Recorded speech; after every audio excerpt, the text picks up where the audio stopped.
Enfin, la Commission nationale pour les réfugiés CNR en sigle dispose d'un cadre et structure organique qui permet à cette structure de disposer d'un outil moderne de gestion des communications et d'évaluation définissant clairement les responsabilités. L'importance de ces cadres organiques. Il y a d'abord un contexte de maîtrise des effectifs et de la masse salariale. Ensuite, une volonté de rationaliser les administrations pour leur fonctionnement optimal. S'il y a des postes à combler au sein de ces services importants, il faut savoir que nous avons fait le choix de bannir les systèmes de privilèges et de recommandations et d'accorder toutes leurs chances à tous les jeunes, à tous les Congolais, quel que soit leur rang social. La signature de ce cadre et structure organique a été effectuée le mercredi 23 août 2023 par le vice-premier ministre en charge de la fonction publique Jean-Pierre Liaou, en présence du vice-ministre de l'Intérieur Jean-Claude Molipé. La remise et réception des documents portant cadre et structure organique de CNR marque ainsi l'aboutissement des travaux de la commission mixte composée des experts de deux administrations, à savoir fonction publique ministère de l'Intérieur.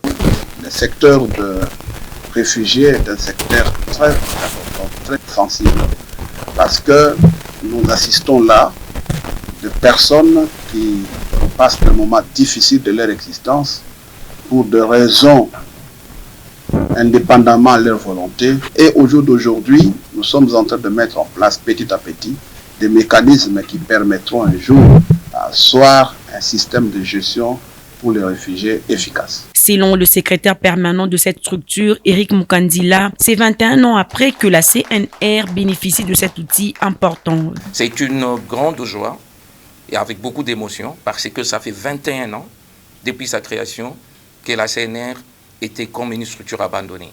Nous gérons plus de 580 000 réfugiés, sans compter les déplacés internes, plus de 7 millions maintenant dans ce pays, et c'est la CNR qui est en charge de la gestion optimale au quotidien. Voilà un peu ce qui fait notre joie aujourd'hui. Ce cadre et structure organique élaboré est destiné à servir de boussole dans la transformation du mode de gestion nationale des ressources humaines de la Commission nationale pour les réfugiés.